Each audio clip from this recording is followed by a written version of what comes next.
pretty cool to be here now in person. You always feel these historic tracks, like when you walk out there, you're like, it feels a bit different, you know, you feel like you're in a special place.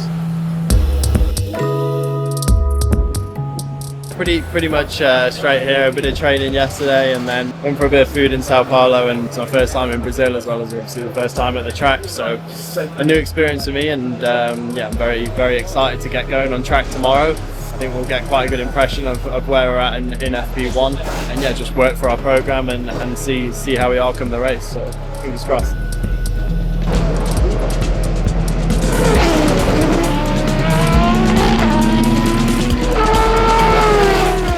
As a hypercar driver, you cannot be reactive. You have to be proactive. When you're in a GT3 car, you're getting fast all the time, and you see the car coming at you, and then you react. As a hypercar driver, you need to be 4, 5, 6 corners ahead of what's happening right now. And you need to be making decisions right now that are going to affect what's going to happen to you later. Really cool track. Obviously a very historic circuit. A really positive session then for us. Session 1 was a lot about learning. You know, first time at the track with a car, as you know, all tracks have been this year.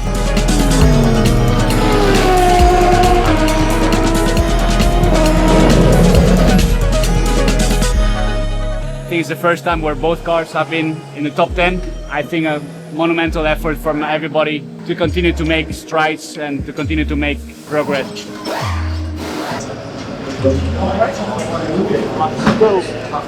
That's sensational, like skating about. Not better, but I don't know. It's definitely way more Sure, yes. like this morning I felt like it was just like saving the life, whereas this was like more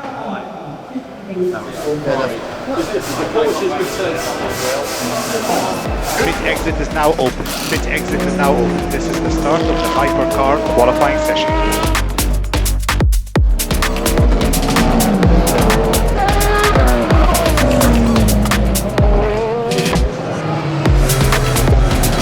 When we were, qualifying for Imola, qualifying for Spa, where we were between 2.5 and 3 seconds off the pace, and here we're talking half a tenth off Hyperpole. I think that speaks volumes about how much the team is progressing.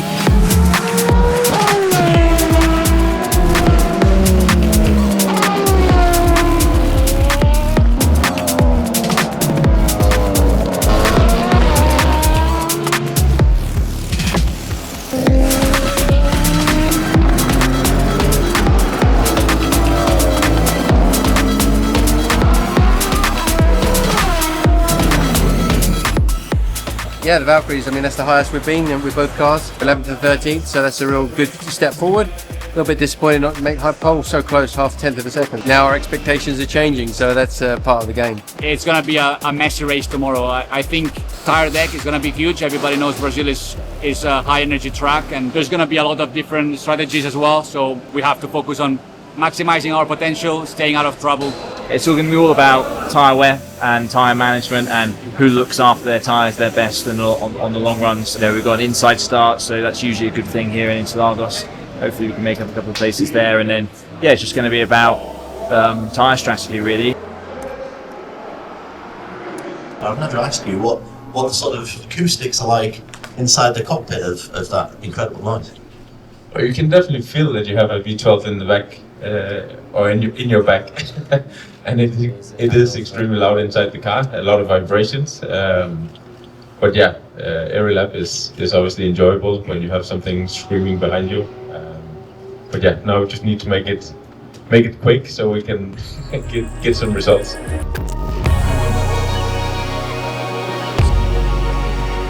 Bon dia, hello, good morning, welcome to Sao Paulo for the Rolex 6 hours, round 5 of the 2025 FIA World Endurance Championship.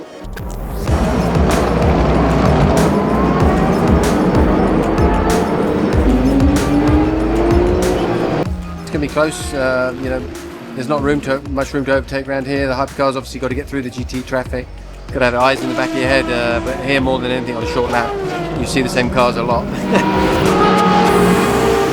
I believe if we have a clean race and we play our cards right, we can try and aim for that top 10, which is what we are trying so hard to get as a team. I think, in the race, by the end of it, when the dirty rubber's offline, I think that's going to, make it very, very difficult. So, yeah, it's going to be good fun.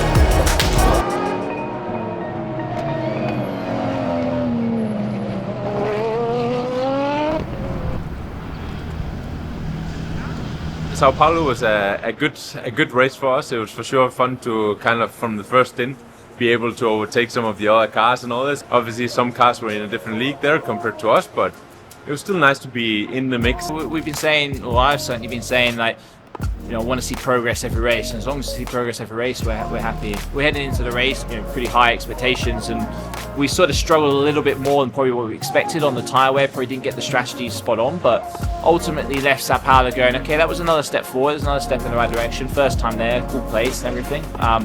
Let's see what we've got in Kota. It's somewhere that the Heart Racing team knows really well. It's somewhere that I've been to before, and it probably should suit the car a little bit better. So kind of left there, in a good way, being disappointed because we showed really good performance, and I think we're P5 in after practice on Friday. So it's the first time the car's really sort of been up there in the timesheets on merit, and rightfully disappointed we didn't quite convert it in the race, but we've got 3 more chances this year, which is the exciting thing. Every race that we do, we learn a bit more about the car, and every race that we do, we gel that much more as a team. And we get to a point now where it's starting to feel like a family. Okay, so happy birthday, Marco!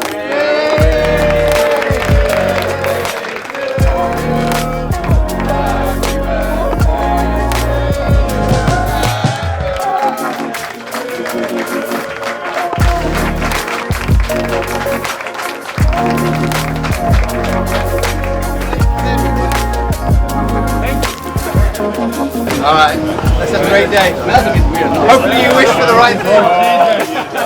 You're gonna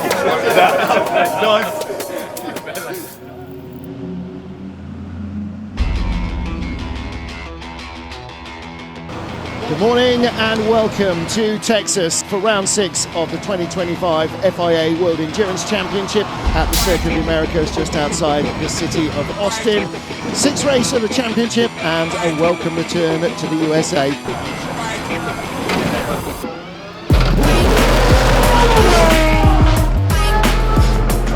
Tremendously encouraging day here in Austin.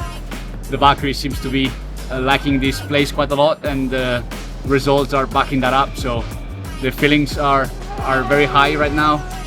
The whole team is very optimistic, very motivated. I think we are all happy to be in our home race, and after such a long break during the summer, it feels good to be back. Pretty positive Friday here in Kota. I'll probably say it's the most positive start to a weekend we've had all year. In fact, definitely is. We've been working incredibly hard behind the scenes to sort of make the car as quick as possible, and they came here with some changes, and yeah, they're clearly making the car faster. So yeah, it's really great to see.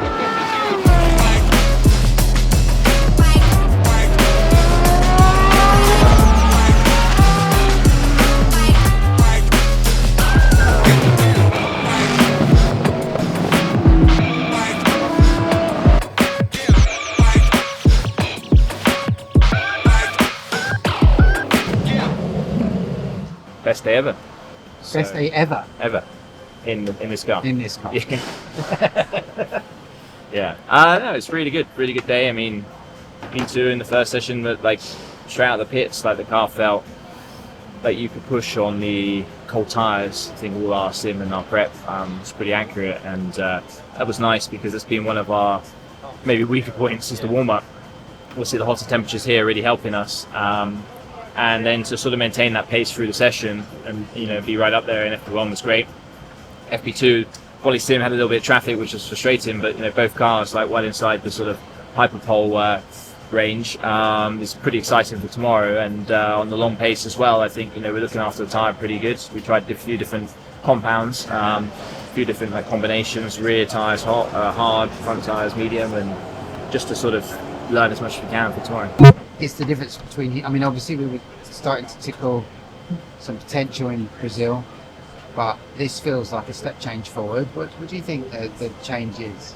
All the work I've been doing at Silverstone. Yeah. No, look, it's all the work we've been putting in at the Aston Martin test track and on the simulator, and it's nice to take it to a big track and it actually sort of not only work but actually be quicker. So yeah, it's just huge credit. While everyone's been on a summer break on holiday, our boys and girls have been working flat out, and I think it's just another step forward in all the electronics, and all these little bits add up to lap time, and you don't need to sort of rotate the car more or get the car working better with the traction control much to gain a lot of time, when it's nearly a 2-minute lap. A little bit here, a little bit there makes such a big difference when it's so tight. The whole field is separated by not much more than a second, so if you can find a couple of tenths here, it makes a big difference.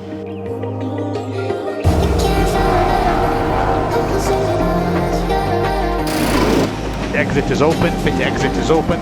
This is the Hypercar qualifying session. Based on free practice times, expect to see at least one, if not possibly both Valkyrie in the top 10. And what can Ribera's do in the Valkyrie? Track's getting quicker and quicker.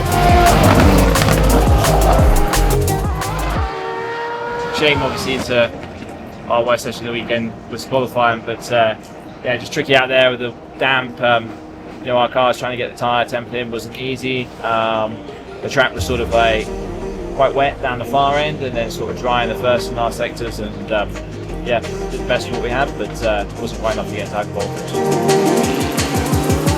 So here's Ribera's out of the final corner. What can he do? Doesn't get there. Van der Linde does. Ribera's pushes him out. Ribera's is in.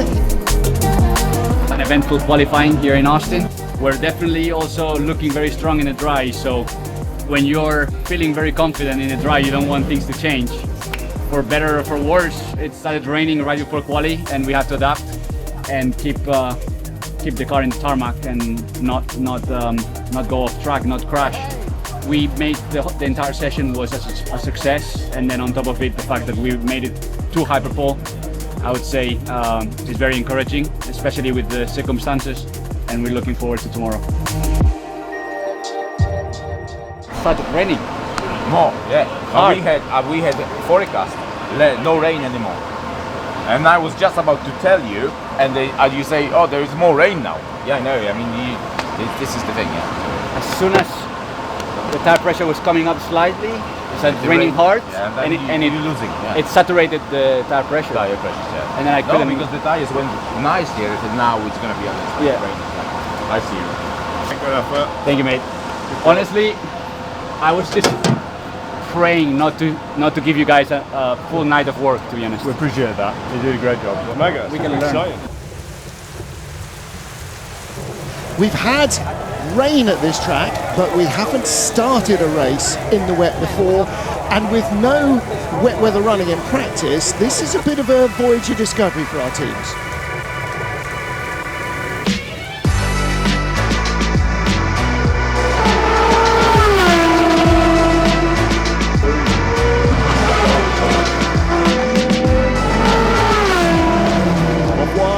Number 15, Alpine into the wall, and that's 007 as well. Tom Gamble just tags the wall.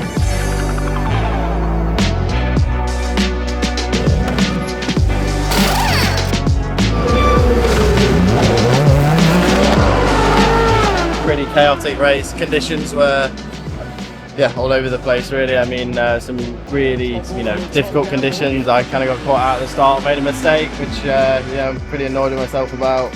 And then the team did a great job to get the car back out there, and Harry obviously put in an incredible performance, coming right through the order. I think we got up to P5 at one point. Was it P5 or 6? So yeah, he did a phenomenal stint. Very, very proud of him.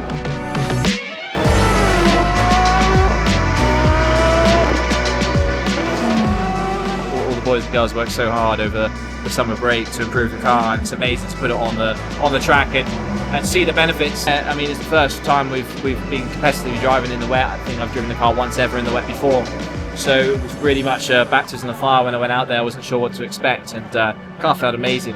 They are right in the mix. Both cars in the top 10, both being driven aggressively, both looking to make up positions. This is not about finishing a race and gathering data. This is about being a racing driver and passing the guy in front of you.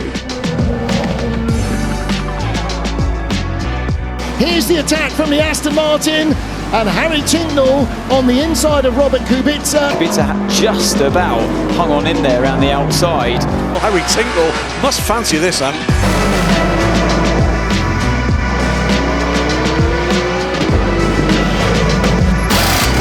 Here's Tincknell trying to leave the pits. We heard him release the speed limiter and then grab a gear.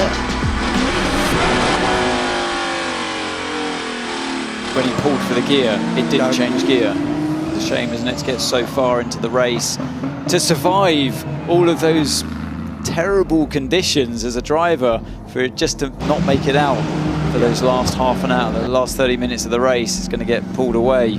Here comes the lift vehicle to deal with the stricken Valkyrie. What a shame.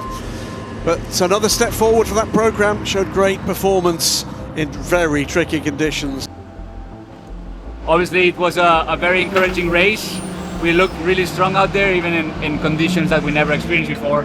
Eventually, we had to retire the car because of a mechanical issue on both sides of the garage, which is obviously a shame, but nevertheless, it doesn't take away from the fact that we learned so much today.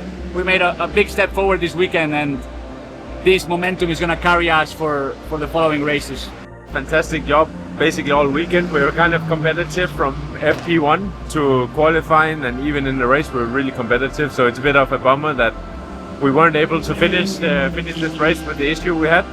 But I'm going to take the positives that we're actually up there on the same lap as the others, and we're fighting with the others. So yeah, we just take the courage and go move on. Best race yet, but unfortunately I'm standing here rather than finishing it off. Yeah, unfortunately we had an engine issue after that last full course yellow, so not sure why, but you know, to take the car in basically last overall, even behind the GT cars, and go through the field up to fourth was pretty awesome. That's motor racing. Unfortunately, we'll come back stronger. You know, again, like spending most of the race within the points is a huge positive for us. So yeah, I think we can keep our heads high after this. Both cars ran in, I think, in the top 6 there for a while, you know. So yeah, it just shows that the progress that's been made. Only a couple of weeks and we'll be back at it, you know. So looking forward to that, and let's just keep the momentum going forwards. Yeah, a little setback today, but we'll keep the onward march.